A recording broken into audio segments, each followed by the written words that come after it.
Hi everyone, so let's talk about Billie Eilish perfumes. Currently there's 3 available on the market. One of them is a limited edition, but I think you can still pretty easily find it. So before I go into the individual perfumes, general comments about the line as such. So the bottles, you either like them or you don't. I will always prefer an interesting bottle design over a boring one, so I'm completely fine with the bottles. I think they're interesting and fun. When it comes to the price point, it sort of sits in the middle between the super affordable old school celebrity fragrances and sort of designer prices, so it's somewhere in the middle there. I'll put some prices on the screen for you.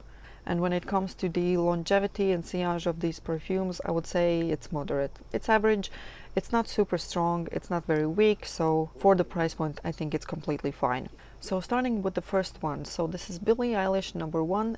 This came out in 2021. The marketing campaign for this perfume I quite enjoyed actually. It is very unusual to see Billie Eilish in this sort of warm, sensual, sexy type of ad for her perfume. But at the same time, I like that she was alone. She wasn't seducing a man or changing the world around her.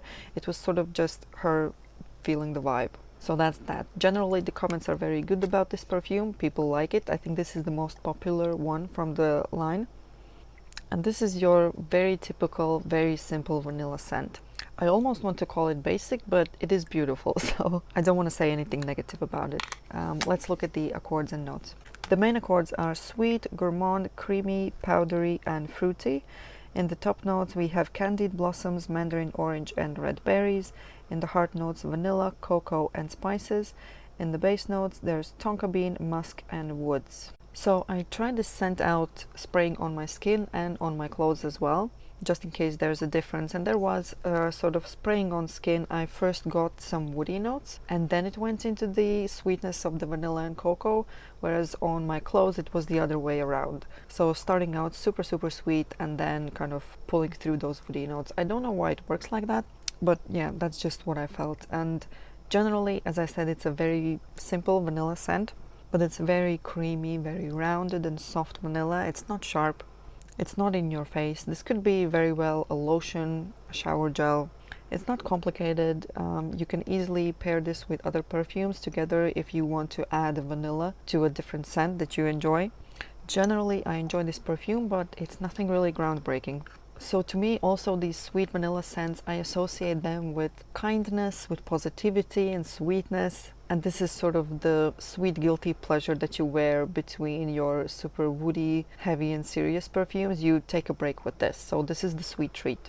I also associate this more with a younger generation. So I'm thinking teenagers, early 20s, but I think a woman can easily wear this as well. But she should be a kind person and have a good sense of humor. She can't be angry and serious, because to me this is just such a positive perfume. Very warm, cozy, uplifting, everyday, school, university, work, even for date night. This could be an all year round perfume, maybe except for very hot days in summer, but generally I think this perfume ticks a lot of boxes. So that's Billie Eilish number 1. So this is then Billie Eilish number 2. She issued this perfume in 2022, so the next year after number 1. And this is just the complete opposite. And in some ways I like this even more, even though this is a very unusual and even unisex kind of scent. So the marketing video for this perfume matches the bottle quite well. It's very dark, moody, mysterious. You can just kind of feel that she's having an attitude. And I think the dark color matches that. It's giving, I'll wear whatever I want and I don't care what you think about that. Now the audience reaction to this perfume has been a bit confused. I don't think people really know how to feel about this perfume because they loved the number 1 so much. I think a lot of people wanted to love this as well, but this is completely different and it just didn't match. So the reviews are very mixed. It's kind of, oh, it smells good, but it's not really my taste. And I absolutely see where the people are coming from with that. So let's look at the accords and notes for this perfume. The main accords are woody, spicy, smoky, resinous, and oriental. In the top notes we have apple blossom and Italian bergamot. In the heart notes black pepper, papyrus, and corn rose. And in the base notes there's Palo Santo, ebony, and musk.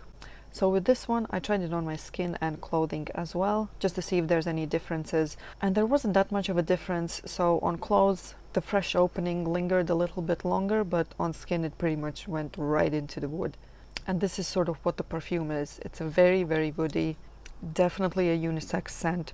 And to me, it perfectly fits into autumn. We're now in winter and it's kind of okay as well, but that's because I live in UK, so winter is pretty much an extension of autumn.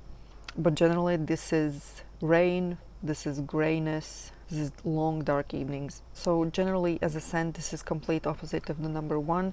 The number two is very dark and moody, very serious. I associate this scent, well, I like to call this type of scent a country house scent. So it's an old mansion that has decades or centuries old furniture.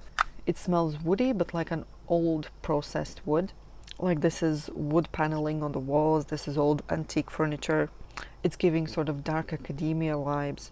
It's worn by a person who has a library at their home. They have that Globe drinks bar, the mini bar in a Globe.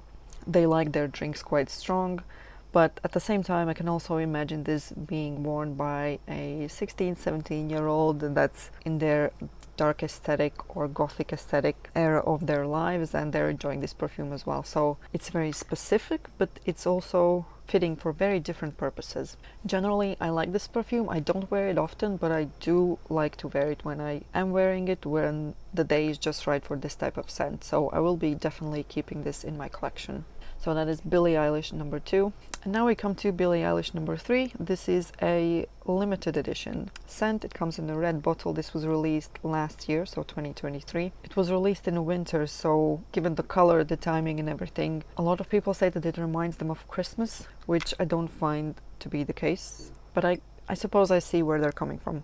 So the marketing campaign for this one, she's in a sort of a red room. Again, she's by herself. I love that for the videos, that it's just her, and she's giving the feeling of the perfume to us. Now the video felt sort of nostalgic, but honestly I didn't really get it. I couldn't read it as good as the first two, but it was still visually pleasing, I suppose. And again, people are not really getting this perfume. There's sort of mixed reviews, more leaning towards the negative side. And again, that's understandable because this isn't a crowd-pleasing scent, and it isn't a typical celebrity scent. So let's look at the main accords and notes for this one. So here we have spicy, woody, sweet, green and synthetic. In the top notes we have pink pepper, grapefruit and jasmine.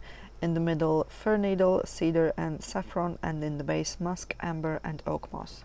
Now, just as Billie Eilish number 2, Billie Eilish number 3 is also a woody scent, but it's completely different from the number 2. So where number 2 is about processed old antique type of wood, this is a fresh, juicy, just cut cold wood, just straight out from the forest. So even though they're both woody scents, they're at the same time completely different.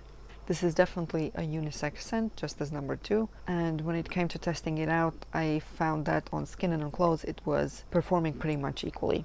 Now, this being a woody unisex scent, I do lean towards this feeling as almost a niche perfume. This is absolutely not a typical celebrity type of scent. Now, I won't be able to tell you the names of the perfumers, but the first perfume was created by a perfumer that had worked on celebrity perfumes previously, but the second and the third perfume were created by designer or boutique or niche perfumers only. And again, I can see this being worn by edgy teenagers and a gentleman in his 40s. So even though it's not a crowd-pleasing scent, I think the range that this perfume can reach is pretty wide. So even though people have said that this reminds them of Christmas, I don't see it as smelling like a Christmas tree, but I can absolutely see a candle smelling like this and being named Nordic Dawn or a Northern Pine or something.